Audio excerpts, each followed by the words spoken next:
Tonight we approach week 4 of our Why Me series. Our title, Why David Desire, Failure, and Being Seen. In week 1 we ask, why me? In week 2, we walked with Moses in a colonized body. In week 3, we watched God anoint an outsider named Cyrus. Tonight, we come to a boy in a field. No crown, no title, just a sling, a song, and a heart that won't sit still. We're asking why David, why choose the overlooked one whose life would hold both psalms and scandals, worship, and weaponized power, deep love and deep failure, and still call him a man after my own heart. Let's open again with a poem, the one they forgot to invite. I was not in the room when they looked for a king. They lined up my brothers, tall, broad shoulders, faces like billboards for the future. They passed by Eliab, Abinadab, Shammah, all the names that sounded like they belonged on a coronation program. Nobody asked, where is David? I was outside smelling like sheep, singing to a God no one had introduced me to formally. No platforms, no pedigree on paper, just a secret history of watching over things nobody thought were important. So when the prophet said, "Is this all your sons?" my own father had to remember, there's yet the youngest, he is keeping the sheep. I am, there remains. I am, right, him. That's who I am. Have you felt that way? Overlooked. And yet the oil waited for me. It did not flow on the ones who fitted the profile. It stayed in the horn until my forgotten body walked into the room. The prophet looked in heaven, whispered, "Arise and anoint him, for this is he." Why David? Because God will always keep a seed for the one no one thought to invite. Our scripture reading is taken today from 1 Samuel 16, 1-13, speak of David the anointed, overlooked by his own father. In Acts 13, verse 22, I have found David, a man after my heart, who will do all my will.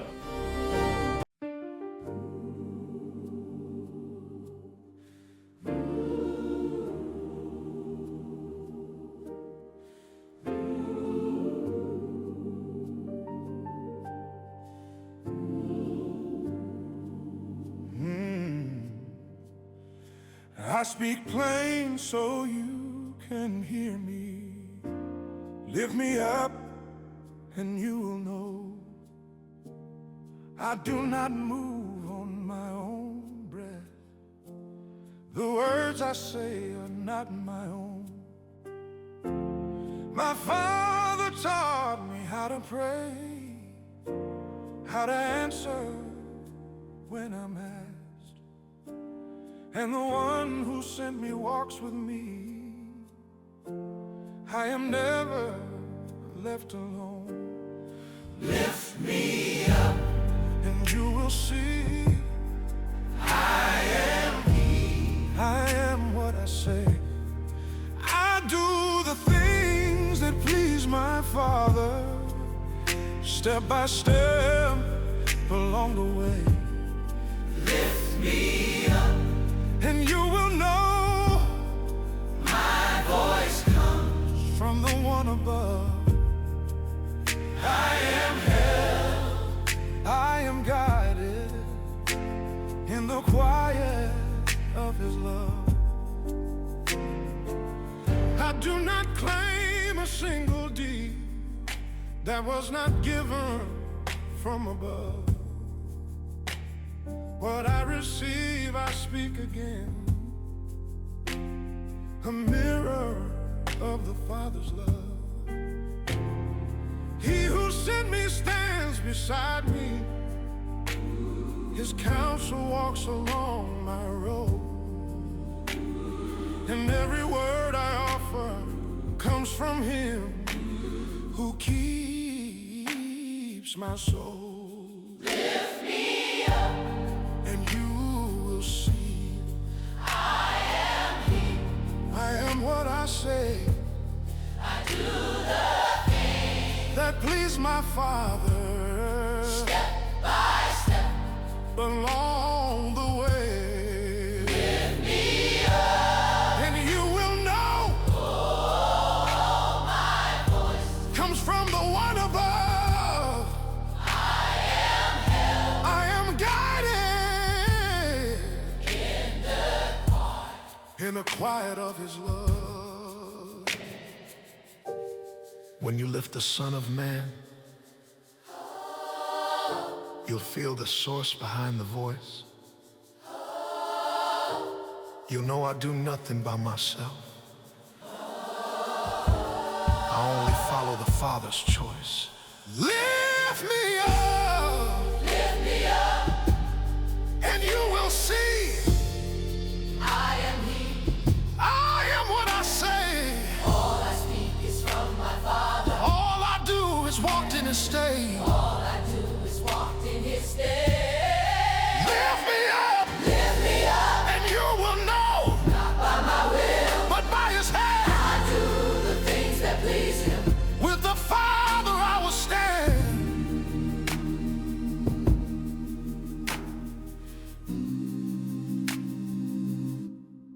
Oh, oh, oh,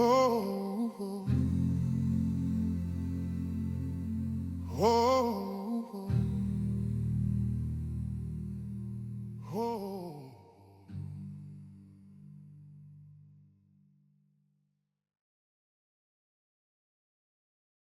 So tonight we ask the question, why David? Why the shepherd boy and not the soldier? Why the youngest and not the proven one? Why the one with the harp? And for those of you who don't know what a harp is, similar to a guitar, an electric guitar or acoustic guitar with strings, but just a bit more strings. Why the musician, the one with the harp, and not the one that had the resume that says, hey, I am the one that is destined to be leader? So just to line up his 7 sons. And it just so happened that I have 7 brothers and sisters, 2 brothers, 5 sisters. Just to line up his 7 sons. 7 reasons that God should say yes. Think about it. When we look at the metaphysical aspect of it, we're talking from an inside. Imagine you having 7 reasons why it should be you. And God says, when the first one comes, nope, not you. You're looking for a yes. And they kept on coming. Not that one. 7 profiles. 7, think about 7 Facebook or TikTok or whatever profile in the 21st century. Because remember, metaphysically, when we look at the text, we're looking at it from our perspective that we can understand it. We're making the text live within us, okay? So 7 profile built for leadership, built for the throne. And God said, not this one, not this one, not this one, not this one, not this one. 7 times. And then the question is asked, goodness, where's the other one? Well, you know, there's another one, but I don't think you want that one. He's a little ruddy, and he's out there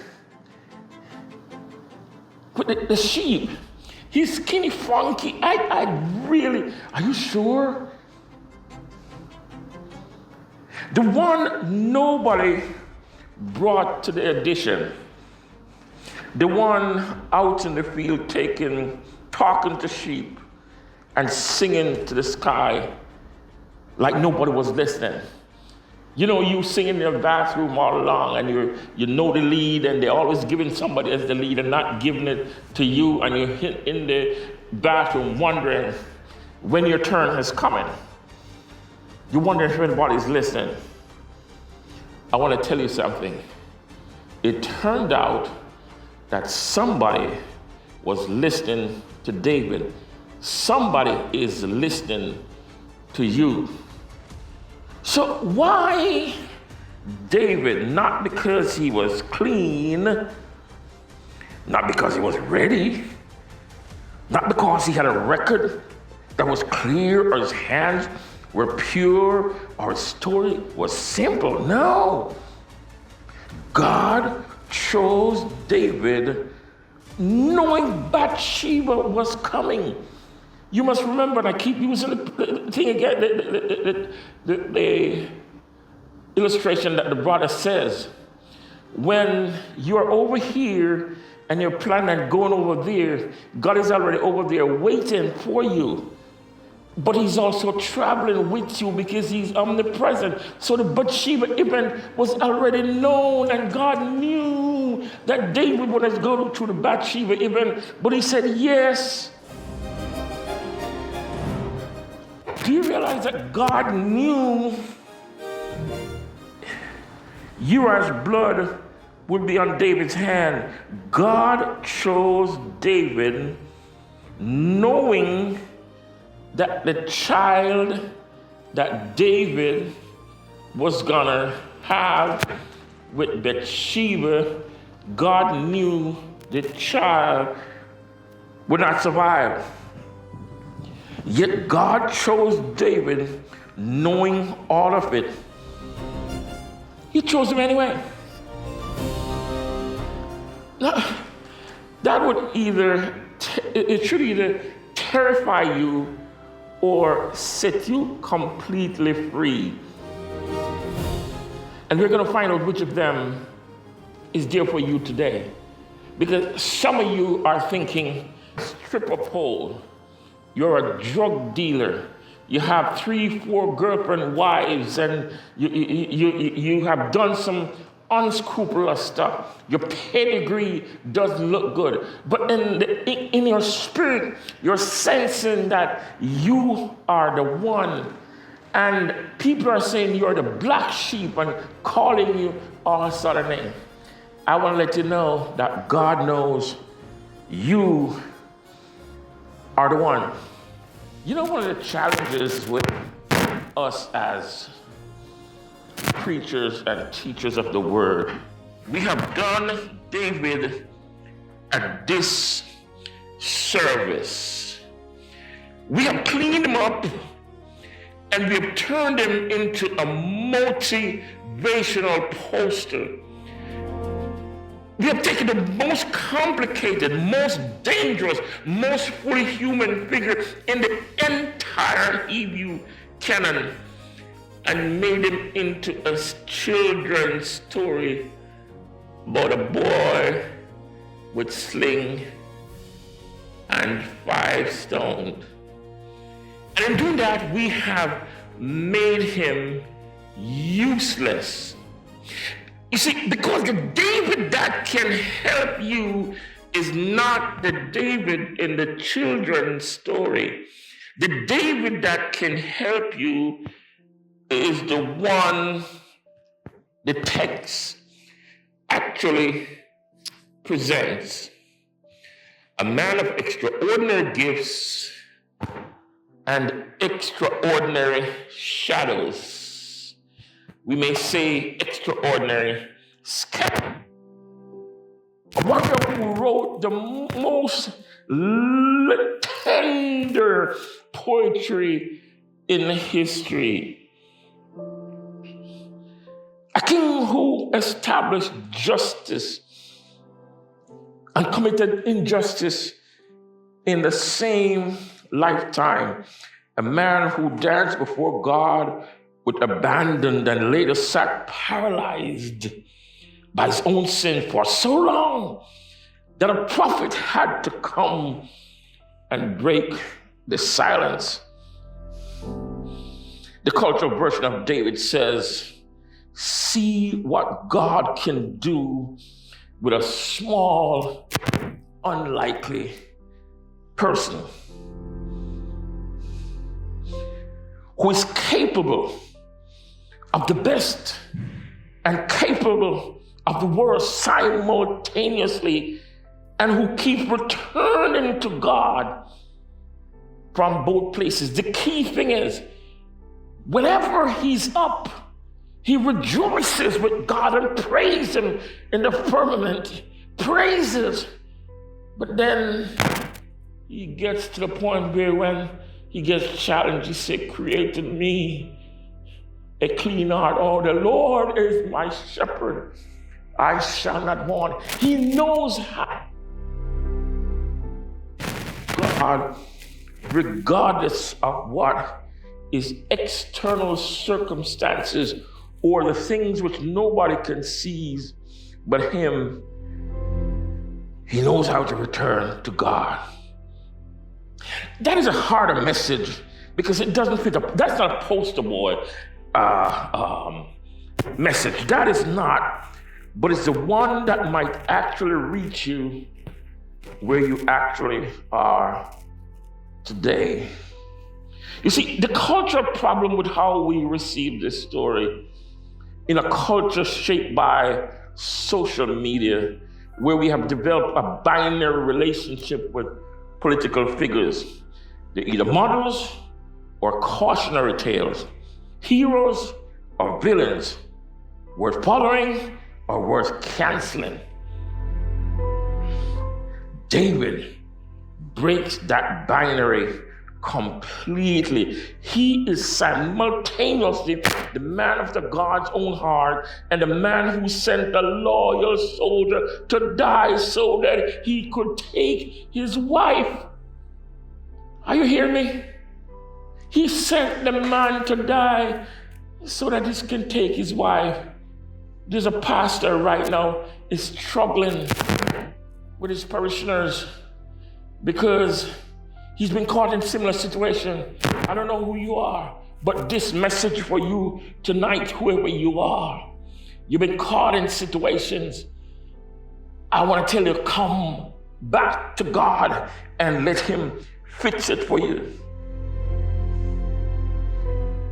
This simply means if your theology can hold both of the things that David dealt with,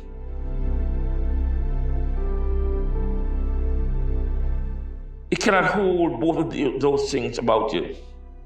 If it can't hold those things against David, it cannot hold those things against you.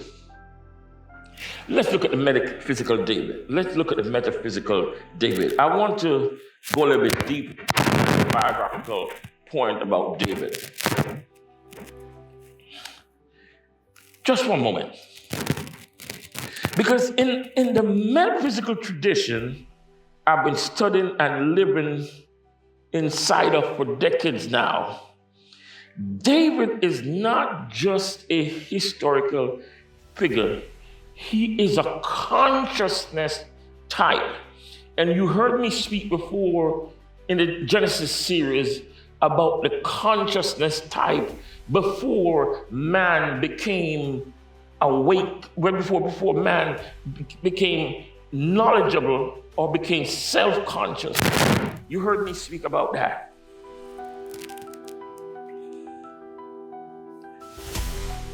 David represents what I called a heart-centered knowing. There are four faces on the cherubim: the lion, the eagle, the ox, and the man. And I've written extensively about this in my own work. The role of culture in theology. Each one represents a faculty of the divine mind operating through human being. The ox represents a faculty of the divine mind in human. David is the lion and the eagle operating before the ox has been tamed. David has courage, the lion, the roar of the I am in the face of Goliath, the decree issued from a place of absolute spiritual authority. He has the vision, the eagle, the ability to see what others cannot see, to perceive the divine thread running through what looks like ordinary circumstances. But then he also has the ox in him, the disciplined, tamed, channeled energy of sustained word and sustained restraint. That is what fails David with this Bathsheba. He wasn't acting disciplined. And many of us as men and women of God and individuals find out sometimes what indiscipline can do. There is David on the roof when he should have been out in the field. Oh goodness. David should have been out there leading the troops. But instead, he's up on the roof. Up on the roof. What does he see? Who? Me? Who? Man? Who's that? Or sometimes we say in our vernacular, who that is?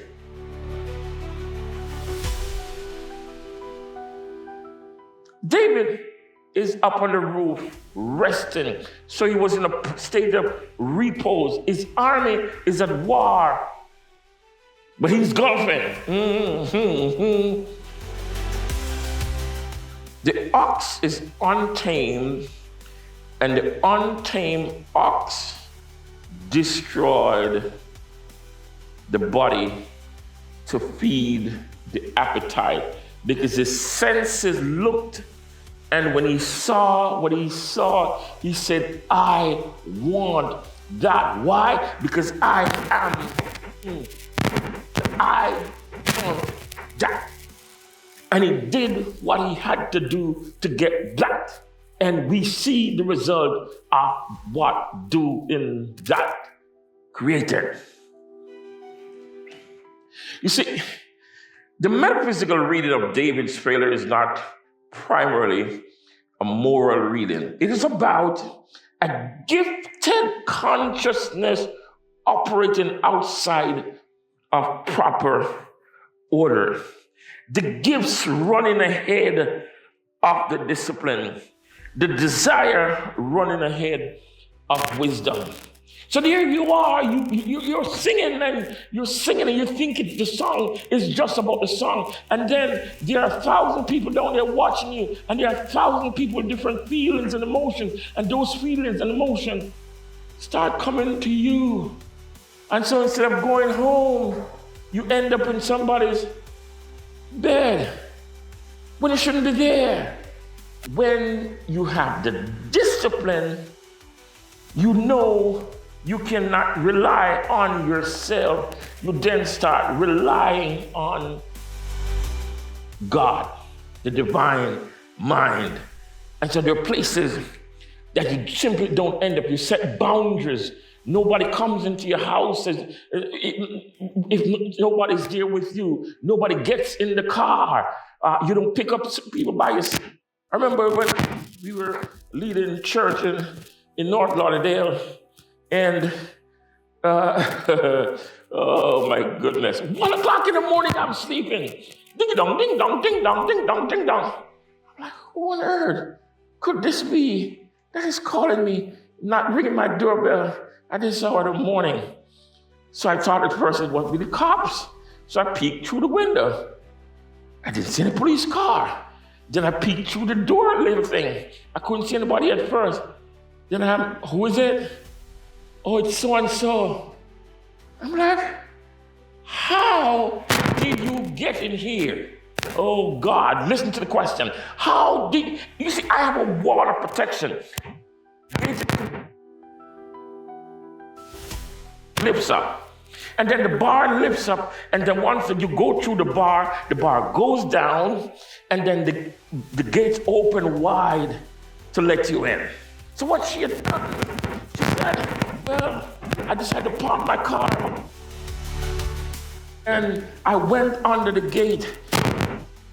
A car had gone, oh Jesus. You see, that's how things comes into your life sometimes. Somebody else, there's an open. And when the opening happens, somebody comes running behind you and creating access. I said, what are you doing here? I'm calling your phone and you're not answering. So I just wanted to make sure you're okay. But I'm sleeping, that's why you're not hearing me. And when I'm sleeping, the phone is at a volume where I can't hear it. Well, I just wanted to know if you wanted to go out for a cup of tea. You see, what had happened was, in my teaching, I had talked about how oftentimes I would go out late at night and I would have tea, and I would have these experiences where I always met somebody in a coffee shop who needed a word, and even though I'm dressed in my shorts, quite often things would happen where I had to minister to someone. And so this is why sometimes one has to be careful what you say and how you say it, because people will take it as an open. I'm like, no, all I want to do is to go back to bed.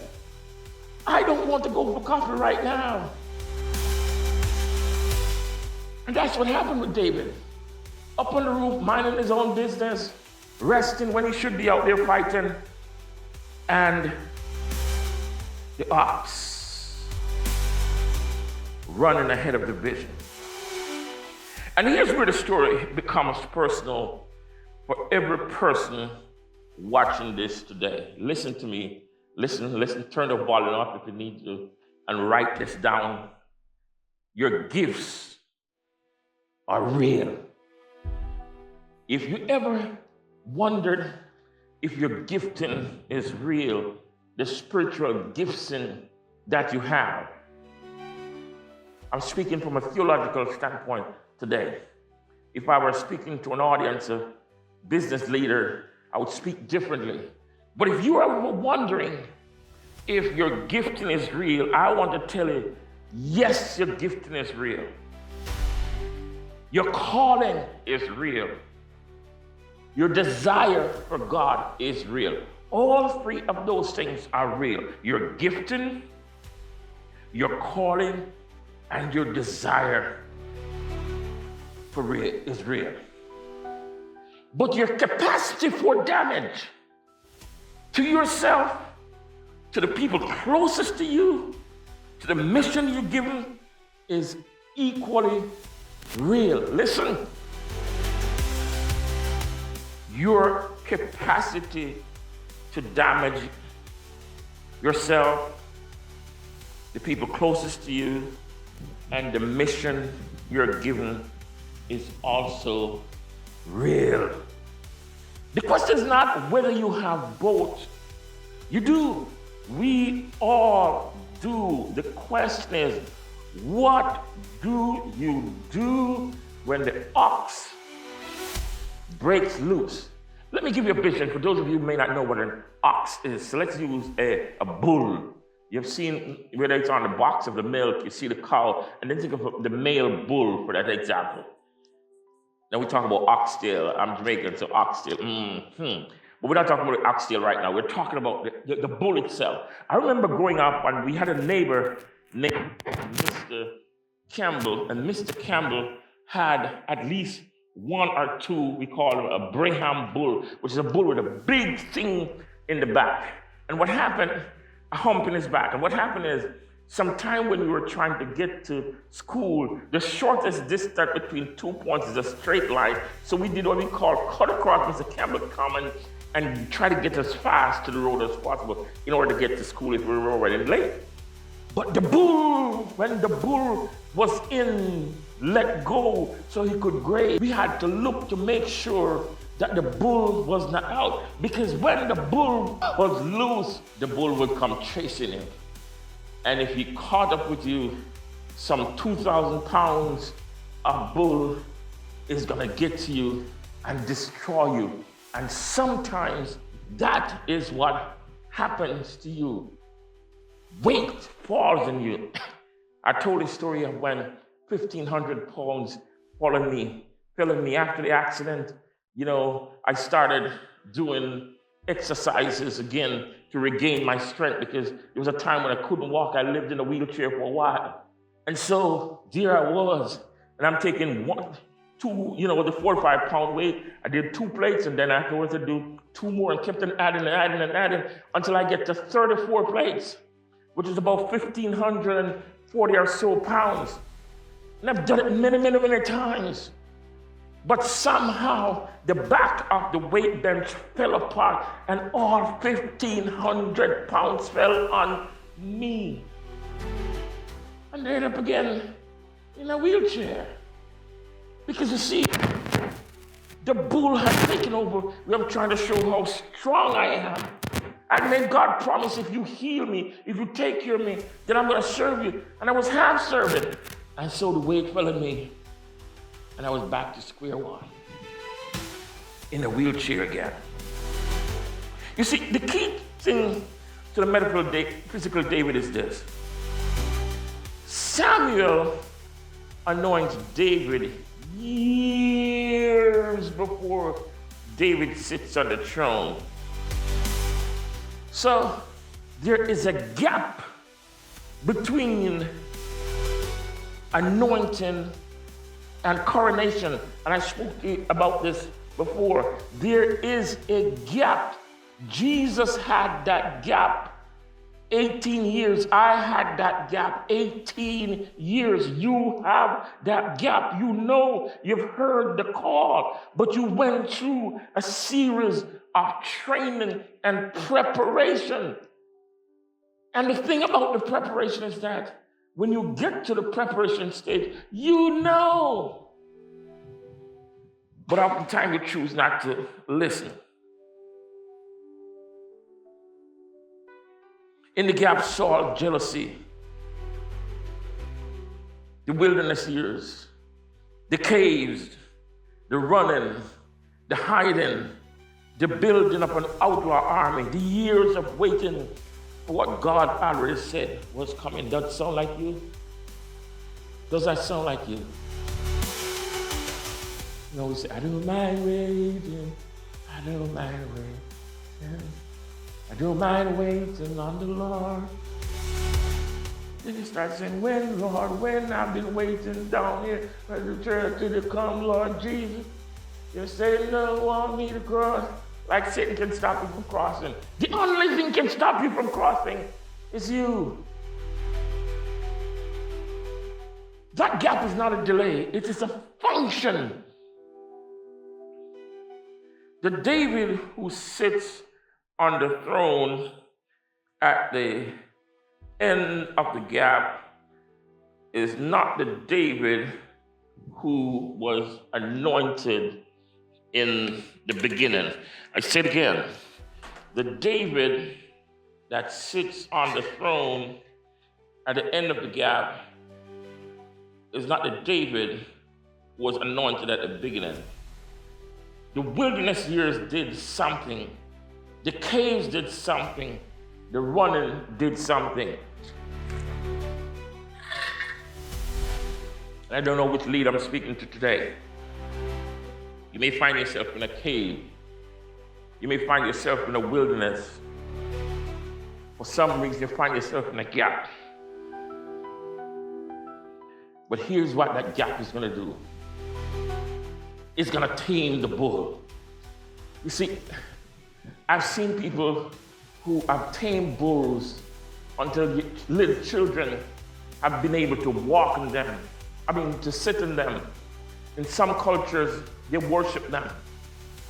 Because this big, monstrous animal that has the potential to break him, this Goliath that had the potential to break you, becomes a source within you of learning that you don't have to be scared of the bull.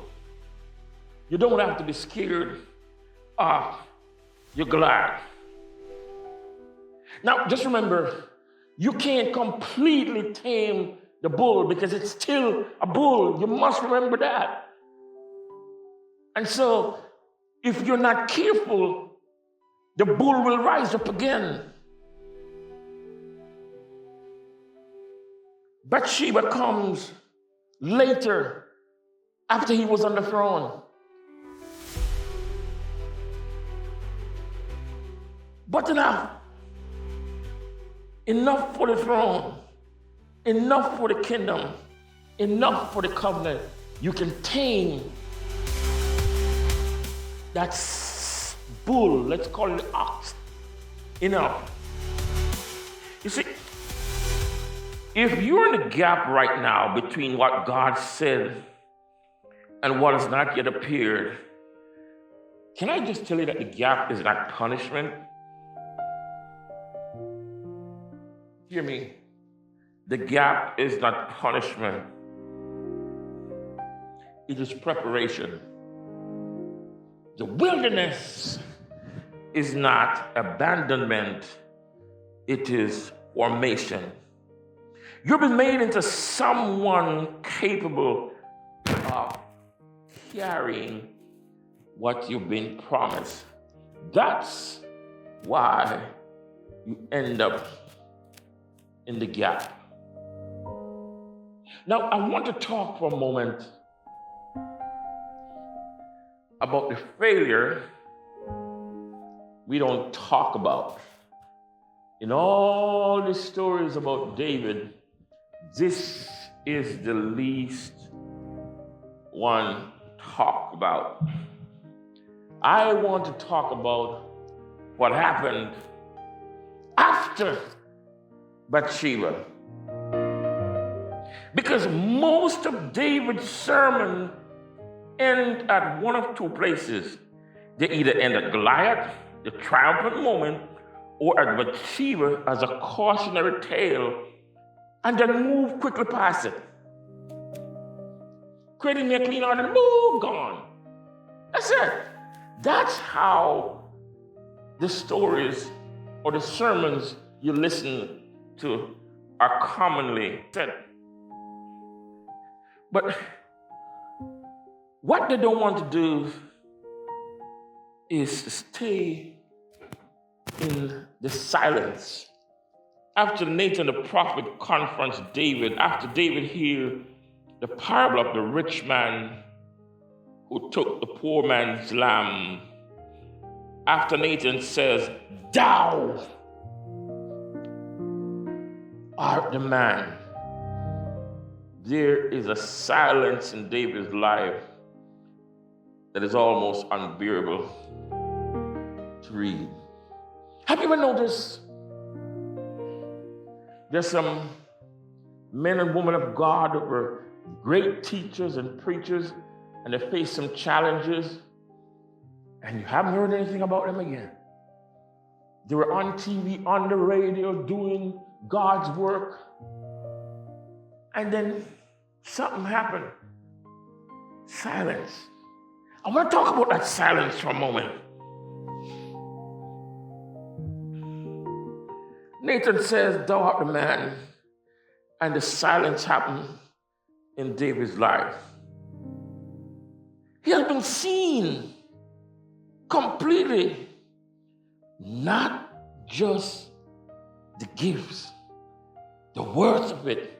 We've seen him at his best and at his worst. And Psalm 51 is what comes out of that silence. Have mercy upon me, oh God, according to thy loving kindness. Listen, God created me, oh God, a clean heart. Restore unto me the joy of thy salvation. That is not a man performing repentance. That is a man who has been seen in his worst moment. And he's asking from the floor whether there's anything left. There is a man of God right now. I can see you. You've been weeping and rolling on the floor and say, how could this happen? Why me? You're asking, is there anything else left for me? The answer, the entire structure of David's covenant, the continued presence of God through the rest of David's life, the specific promise that the throne would be established not for a day, not for a month, not for a year, but he says your Davidic throne will be established forever. The answer, my brother, my fellow pastor, my fellow worshiper, is yes, yes, yes. You still have a chance. Not because the failure didn't happen. Not because the consequences were removed. The child that came out of the illicit relationship died. The family structure, the kingdom divided. But I want to let you know that the relationship was not destroyed by what David did in it. And that is the most important theological statement in the Old Testament. The relationship can survive what you did in it. Listen to me, husband, wife, pastor, church member, pastor that messed up, brother that messed up, deacon that messed up, husband, wife, listen to me. The relationship can survive what you did in it. Not without cost. Not without consequence.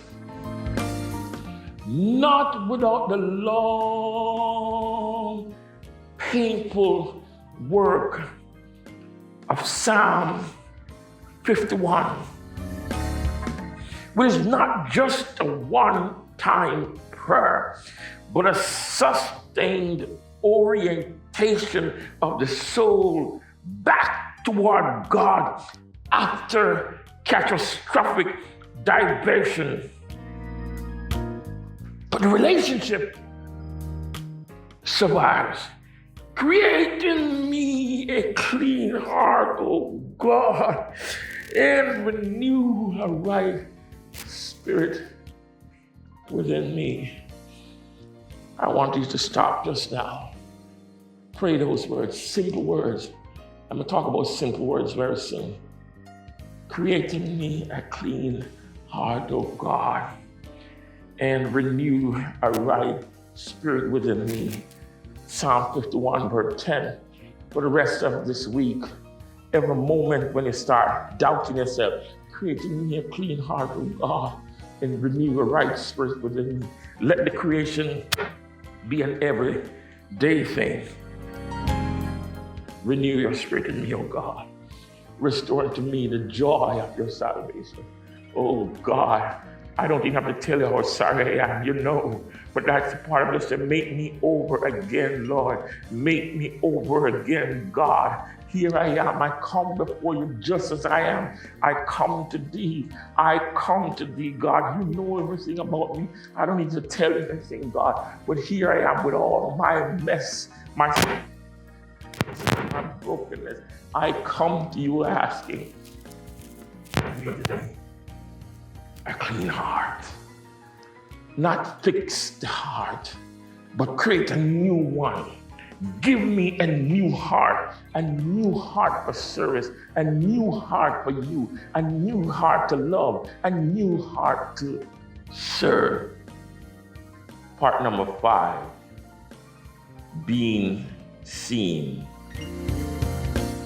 The title of this portion is, this movement is Desire, Failure, and Being Seen. This whole episode, Davidic episode, desire, failure, and being seen. So I want to spend some time on the last phrase, being seen. Because I think it's the most significant of the 3 statements about this episode of the Why Me series. You see, being seen is not the same as being known about. Social media has created a culture in which we confuse visibility with being seen. Millions of people can know about you, your content, your aesthetic, your carefully curated presentation, and you can devastatingly be unseen. What happened to David in that moment with Nathan was not exposure. It was seeing. There's a big difference. Exposure is what happens when someone finds out what you have done and uses it against you. Let me say it again. Exposure is what happens when someone finds out what you have done and uses it against you. They know your backstory. They hear the stuff that you did. He used to mess around. He used to do this. He used to do this. He used to be a drug dealer. She used to be on the stripper pole. She stole money. They hear all of those stuff. And they use it against you. But being seen is what happened when someone finds out what you've done and they still stay. Ooh, listen. Being seen is when someone finds out about you. And like Ruth they can say, don't ask me to stop following you. Wherever you go, I'm going to. Your people are my people. On this show, Grey's Anatomy, I forgot what her name is. You my people.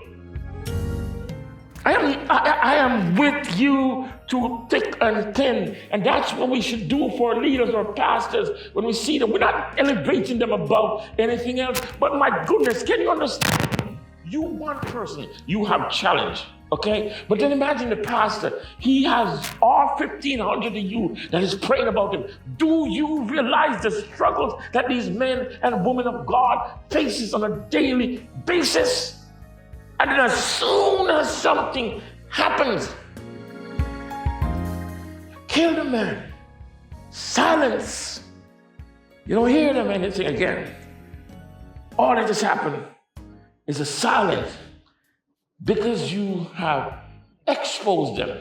But when you see a man, a woman of God, and you see them as they are, and you can say, goodness, man, even though this man is struggling, he's trying to climb up the hill, and he's making mistake after mistake, and he's still fighting on my behalf. Do you understand? He's fighting on my behalf. He's doing everything to study and find the right word to preach, to teach to you, because he realizes imperfections. And he's praying every day. Instead of you praying for the man or woman of God, you're trying to expose them.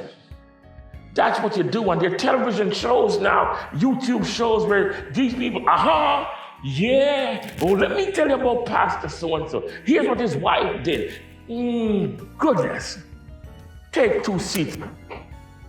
Yeah, take 2 seats at the back, because who do you think you are? If somehow we should open your closet, do you know what's going to fall out?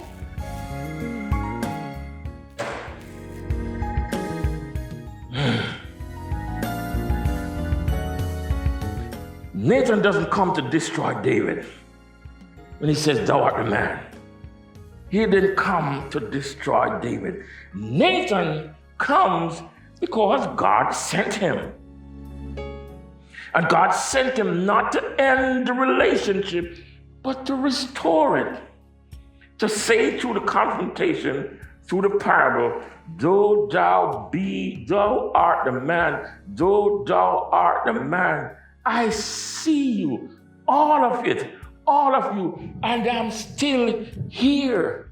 How many of you can say that about your pastor leaders or your family, your husband, your wife, your girlfriend, your boyfriend, when some challenge happens? How many of you can say, listen, there's a saying we have, I'm your ride or die. I'm going to be there. There was a TikTok thing that I saw where these parents, car waiting on their daughter, and the daughter came in crying and said, Mom, why are you crying? Mom said, why are you crying? She said, Mom, you see that person over there? Yeah, they were trying to fight me. Even before the word was finished, Auntie was in the back taking off her apron, putting a weave, and taking off her shoes, ready to go to fight, because the ride or die. Can you be ride or die for me? Pastor been praying, preaching, teaching, trying to get you on the right track, bailing your family out, paying rent, paying mortgages, doing whatever for you. And as soon as something happened, silence. Child, you hear what happened to brother so-and-so? Yeah, pastor so-and-so. He not pastor anymore. Why? And then the truth thing about it, they don't even tell the story right. They add all different pieces. Yeah, he was doing with this. He was sleeping with Mary, Martha, and Joseph.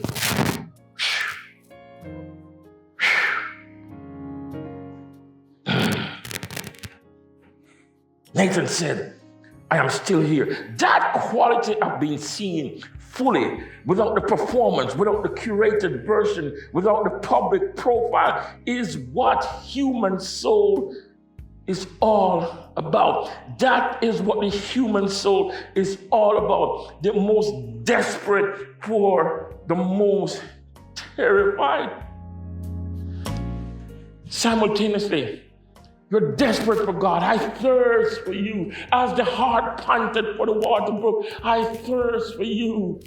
One thing have I desired. Let us say, stand up. Who's going to stand with me? Who's going to stand with me when the challenges come? Who can stand with you when challenges come? We want to be known.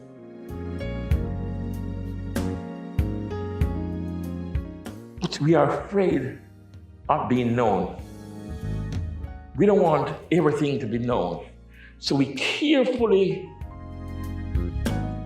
with our own public relations, says what we want to say. Because to be fully known is to risk being fully rejected. David's story said there is a knowing that does not reject. There is a seeing that does not destroy. Hear me. There's a love that looks at the worst of you and said, I knew that was coming, but I choose you anyway. God so loved the world that he gave. Judas was there at the table and he didn't say, you ain't getting nothing to eat. You not communing with me. He fed him the communion right there. We always look at the flaming sword and says, it was there to stop Adam. No, it's there to protect him. Look at it and you'll see metaphysically. But we're not going in that tonight. If God chose David, knowing about Bathsheba, knowing Uriah, knowing all of it, then the question is not whether God can choose you. The question is whether you're willing to let yourself be seen. When I did this sermon and prepared it last week, prepared everything set, and then God said, that's not it.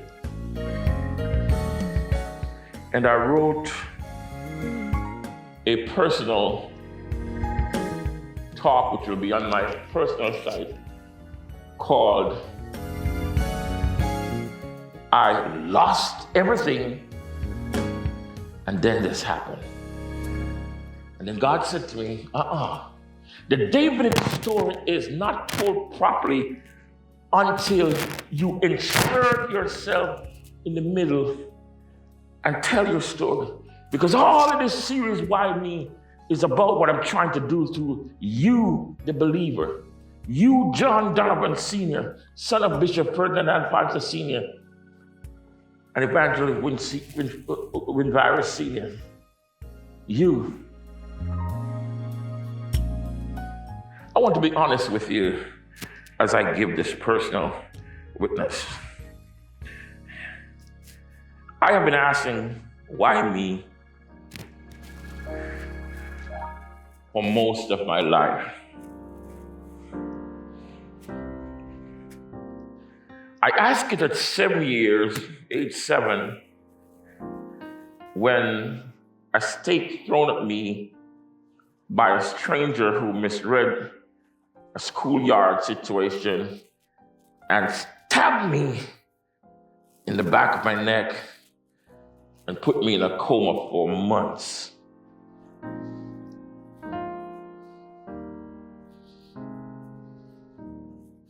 I couldn't understand it. Because all I was trying to do was to make friends and be a part of the community. I asked the same question when my best friend, Puck, I spoke about it last week, drowned when I was 15. We were planning to go to convention, and I just saw him just less than an hour before. And then within an hour, his mom came screaming. Puck dead, Puck dead. I'm like, what are you talking about? So I said, why me, God?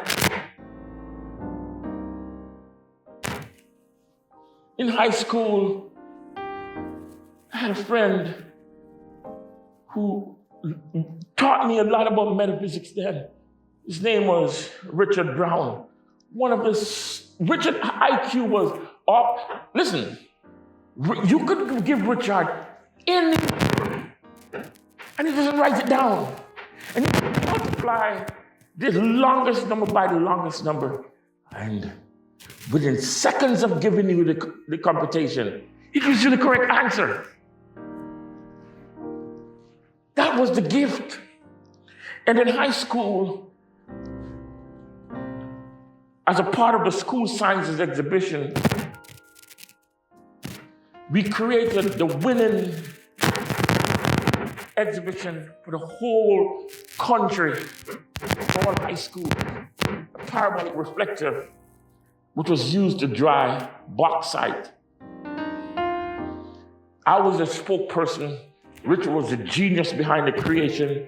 And the fellow Hilary Rattigan was the architect. He designed it. And the other fellow, for some reason, I can't remember his name, but he was the one, I think his name was Warren, but he was the one who did the actual construction. And then my function was to stand before everyone over and over, explaining how the thing worked. The competition, and then we were supposed to go to India to show how it was a product that was used by using solar energy to dry bauxite. And so we were to go to India to show them how we could do the same thing. Richard was having problems at home that I knew about, but most people didn't know. Richard graduated from high school. He hadn't gotten his results yet. He did like 20 subjects. He got all of them with distinction. Even college A-level subjects, he got them all with distinction. Distinction being the highest grade. But shortly, just like the weekend after we graduated, he was the valedictorian. I mean, when you see somebody who could communicate. Richard went insane, started living on the streets. I said, God, why me? I asked it through my accidents, or I should say the accident, because I don't claim them.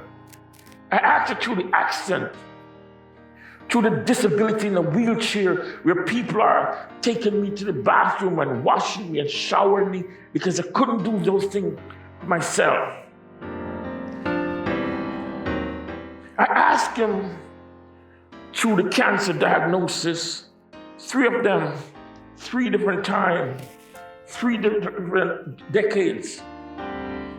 I asked him when my wife left and said, this is it.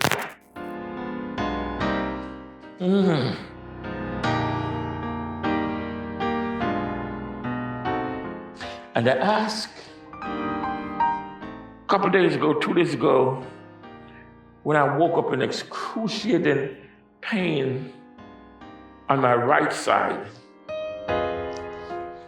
I have only 1 kidney, so I thought, oh, race consciousness started coming into play. And I'm calling and I said, oh, God, really, God? Why me? Are you trying to tell me I'm going to go back in the hospital again? As my son used to say when he was younger, I'm going back to the hospital.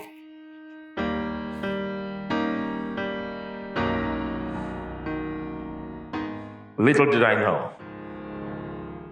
just a few hours after this happened, when I started feeling the pain, I got a call from the mother of my son saying, John, your son is undergoing emergency surgery. He was throwing up all day yesterday, and didn't want to go to the doctor, but he was at home this morning, and the excruciating pain, they took him and did tests, and there was an appendix getting ready to burst. And maybe 1,000 or so miles away, I'm feeling it.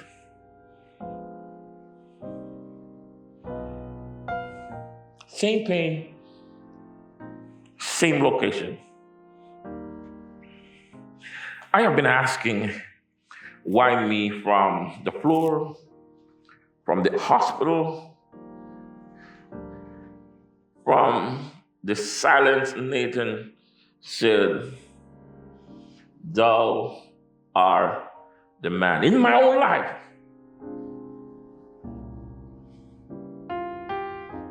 the moments when I was seen in my worst and had to decide whether the relationship could survive what I'd done in it.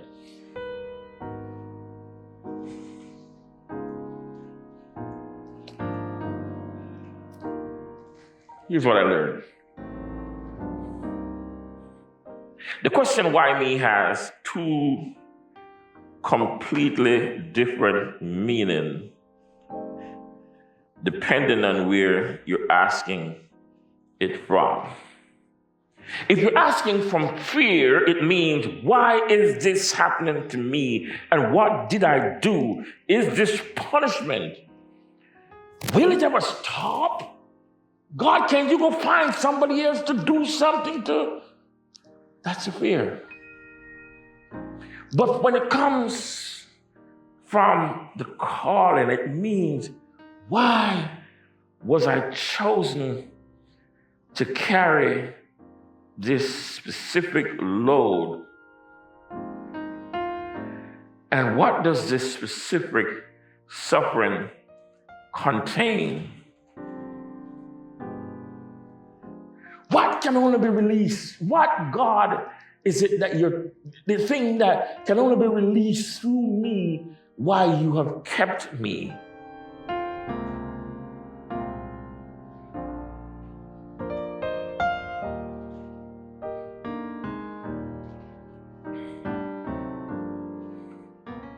What does this specific suffering contain? What can only be released through this specific fire? I spent years asking the first version,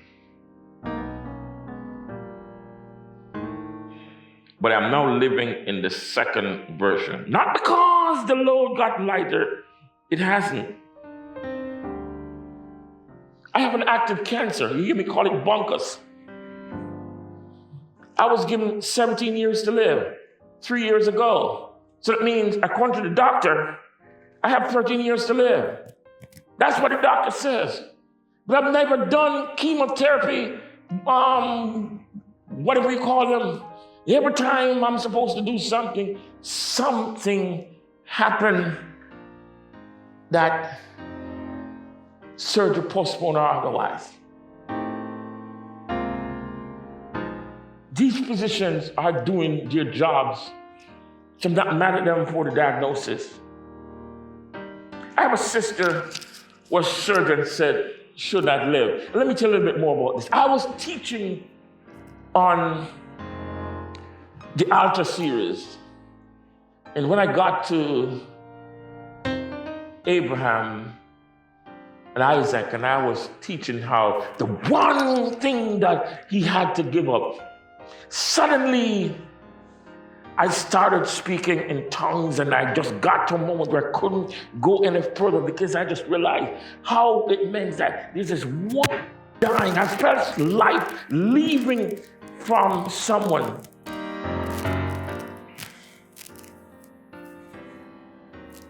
And just then, I stopped and I started praying for every one of my family members. Shortly afterwards, I heard My sister had gone through a traumatic event. It's not my story to tell.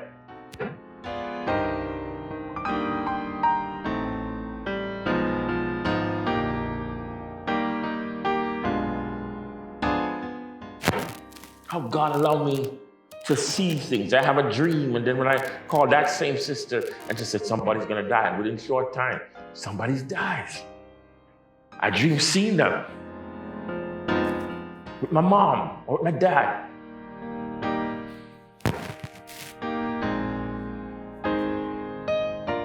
I have a son that just came out of emergency. Sir, do you realize the load? I have been carrying the weight of what I saw and felt ever since I was 7 years old. When I was in the coma and the nurses were working on me, I was seeing it, feeling it, saying, don't do that, stop, that hurts. But they couldn't hear me. But my pain wasn't coming from the natural cutting, it was in a consciousness.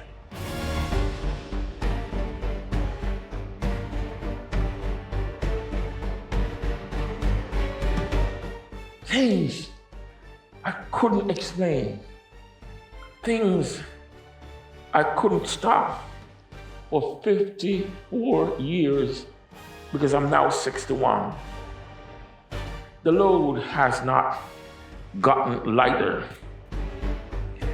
But I understand what David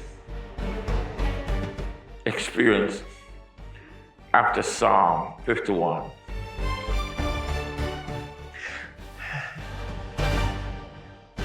The Lord wasn't given to me to crush me. It was given because I was built to carry it. And what I carry, the coma, the cancer, the scene, the spontaneous transcendental state when I'm sitting in church and all of a sudden you think I'm sleeping, but I'm hearing everything that I'm going on. But you hear me snoring and you're pushing me, and I can tell you everything that the pastor said.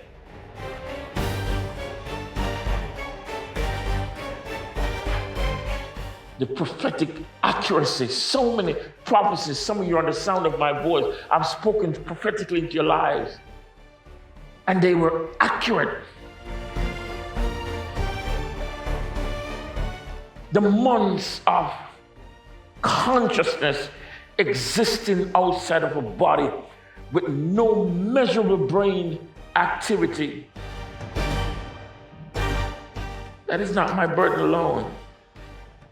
It is medicine for someone else. The same way Ezekiel's river flows from the sanctuary into the Dead Sea. Oh,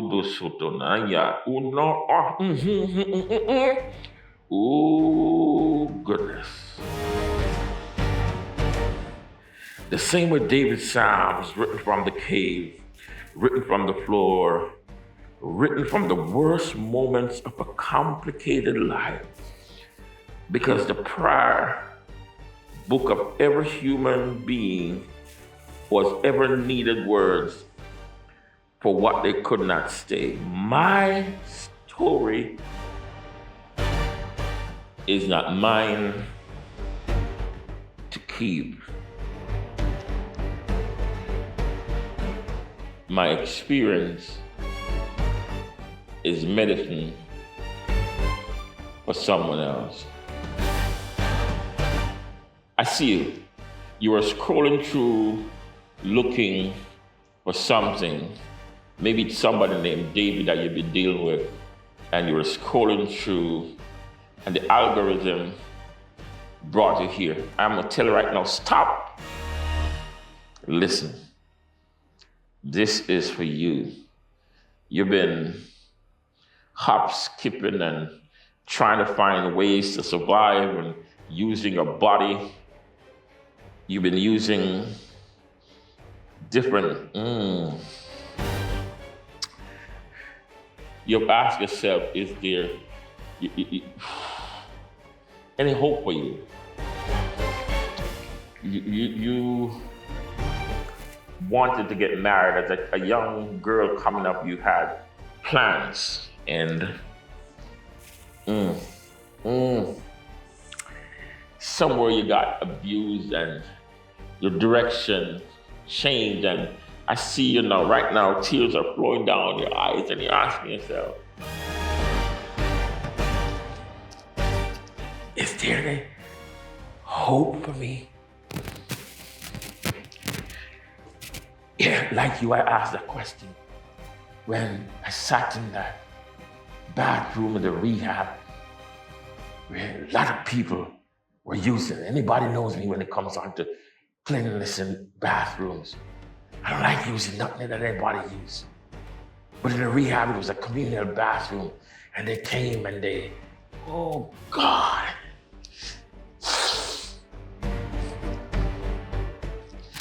Would I ever walk again, God? When I saw people, I said, how long have you been here? And they said, for years. And I'm like, God, will I ever walk again? And the lady's teaching me how to walk up the stairs on my butt. You know, you go to the bottom of the stairs and you move one up and move one up and move one up. I said, the devil is a liar. I'm going to walk. I am going to walk. I took one step. And I waited, one more step, and I waited, and another, and I waited. And I remember once I was trying to cross at 28th Street and University, and I had my cane because my doctor didn't want me to use a walker to get so acclimated to it, or the wheelchairs as much as possible. He said I wanted to walk. So I looked at the clock and it says 28 seconds. And I'm like, I can cross this thing in 28 seconds. I'm walking, and it turned to yellow. And I'm like, God, get me across. And then when I saw the car started moving, I raised my hand in the air with the cane and I started waving. And then people realized that I couldn't go, and they stopped the cars. And someone came and helped me to walk across the street. But today I can walk without the walker, without help. I can do it. Don't ask me how it happened. Just one day on the 29th of September, don't remember what year it was. I was up in Canada and my sister was planting church. And they were doing a prayer walk. And I remember, I think it's Galbraith or Guilford Street, whatever it was. I remember exactly where I was. Put away the cane, and the pain went away. I was walking without pain. Don't ask me how it happened, why it happened. God did it. God did it. God did it. So I'm here to tell you, my sister, I see you. My brother, I see you. Oh God, you know, as men, they put so much responsibility on us and expect we perfect partners. But sisters and brothers, I want to tell you, there's no perfection. There's no perfection except in God. God sees us as we are. So let's not kill each other. So let me bring this home to where you actually are. You are watching this because something in the title caught you. Why me? You've asked a question, and maybe you're asking it right now. Here are 3 moves I want to give you from David's story. Movement 1. And listen. I want you to listen. Movement 1. Stop defending your profile. Stop defending your profile. David had no profile for the throne. No birth order, no military rank, no political connection, no public platform. And the absence of profile was exactly what made him available. When Samuel looked at Eliab, and the oldest one, and the tallest, the most impressive, God says, I have refused him. You see, man looks at the outward appearance. I look on the heart. Do you understand? Your profile is not your qualification. Stop defending it. Stop thinking, you have to defend your thesis when you leave your PhD or your master's program. Yeah, you have to. But I promise you, that is not it.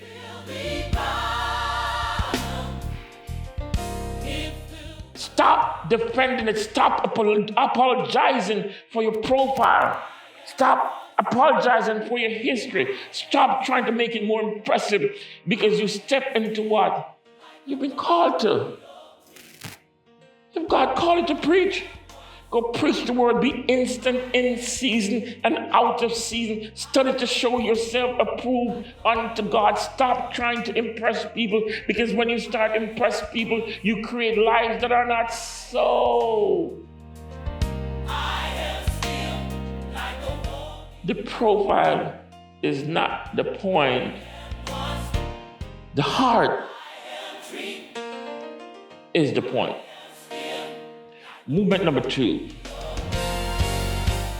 Let the wilderness do the work.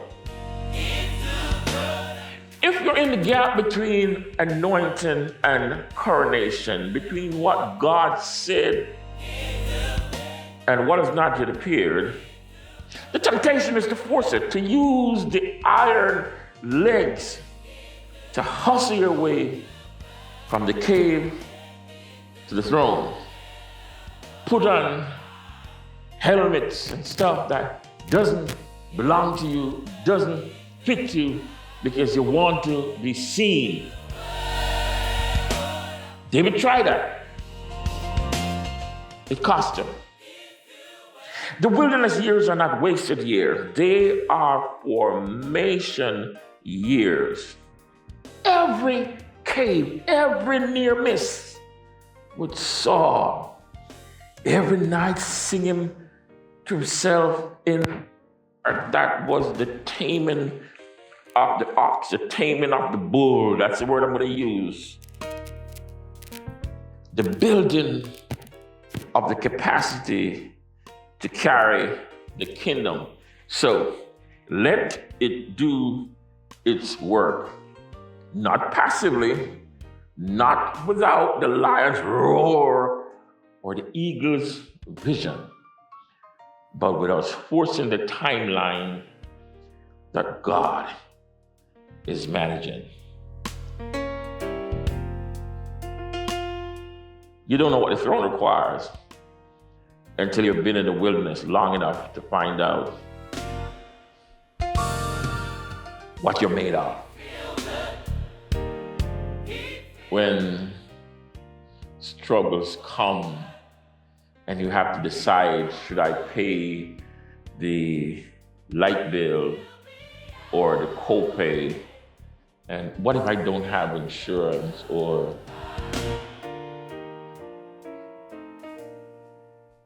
what do I have to eat? Am I going to go to the garbage? Am I going to go to the food pantry? Just how am I going to survive this wilderness moment? There's so many of us that can tell you, we've been in the wilderness and we made it through.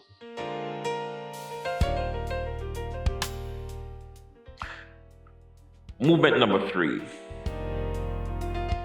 Fall towards God. When the worst moment comes, and I promise you, my sister, brother, neighbor, friend, it will come. Your worst moment, if it has not yet happened, is coming. Listen to me. Listen to me. You know, we have these preachers and teachers who want to tell you, once you give your life to Christ, he rose it. No, your worst moment comes for everyone. It came for David. The only question that matters is, which direction are you going to fall? You can fall away into the silence that doesn't speak to God, into the performance of having it together, into the management of damage, rather than the honesty of confession. Unto thee, O Lord, only have I sinned. I have sinned against you, God. Forgive us our debt as we forgive our debtors. You can fall away, or you can fall forward and say, have mercy upon me, O God. Create in me a clean heart. Restore unto me. 3 words my father prayed over me once when the doctors had different report. There was a big golf ball size lump in my chest that they were running all sort of tests.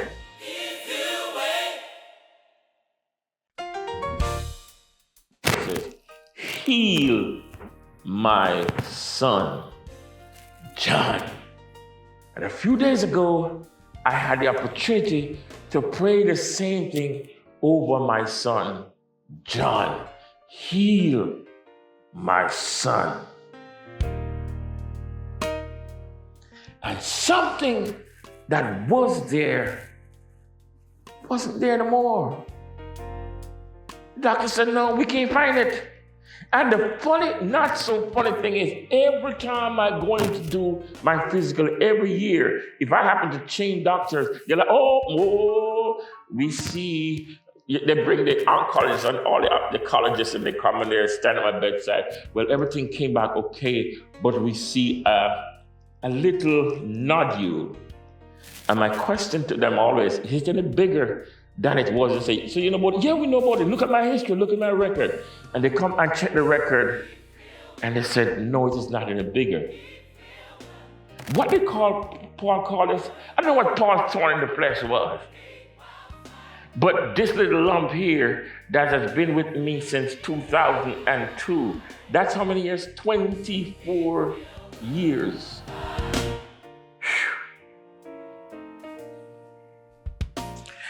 You see, I don't know what 3 words you need to pray today, but I know the direction matters. Fall forward every time from every place. Fall forward. There is nothing back there for you. What is behind you can't harm you, because yesterday has come and gone and can never come to, regardless of what the circumstances is behind you. Leave it behind and fall forward. So let me bring this to a close. God chose David knowing the whole story. Not just the Goliath chapter, not just the Psalms, the whole story. The cave, the throne, and the rooftop, and the sin, the silence, and the Psalm 51. Floor and recovery, and the covenant, and the complicated, beautiful, broken, magnificent life that produced the lineage through which everything changed. God chose David knowing all of it.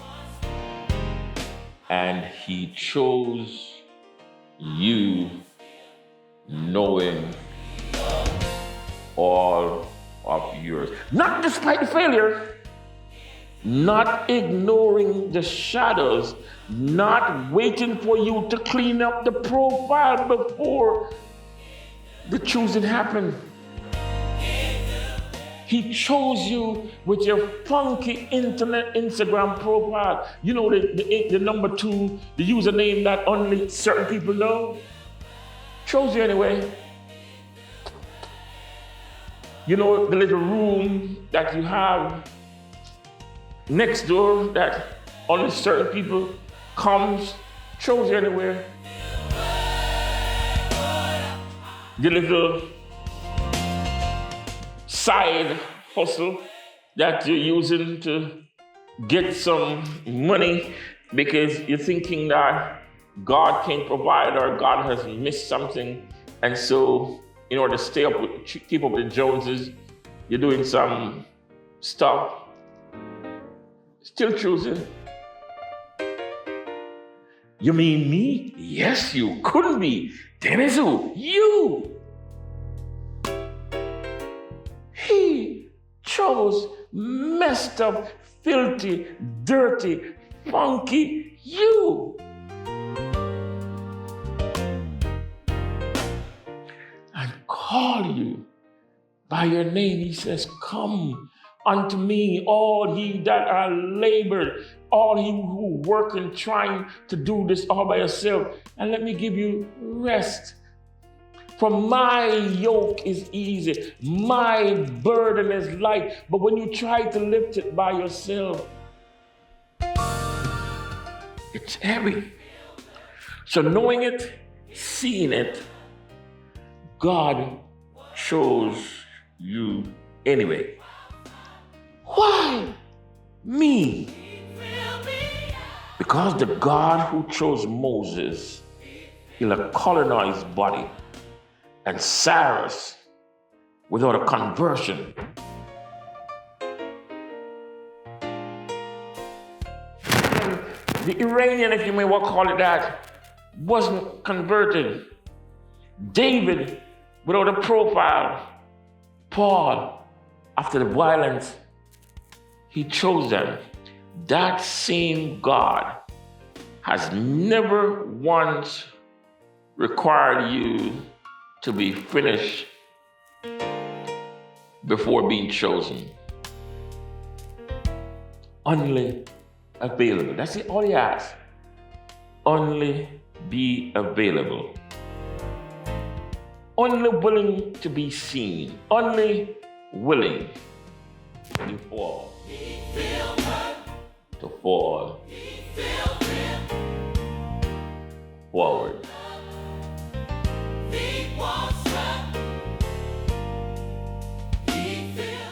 Next week we continue this series with why Paul, when the hater becomes the herald. If this landed for you today, share it with someone who's asking, why me from the floor? When they hear that the floor is not the end of the story, tell them. May the Lord bless you and keep you. May the Lord make his face to shine upon you and be gracious unto you. Lord, lift his countenance upon you and give you peace. In Jesus' name. Amen.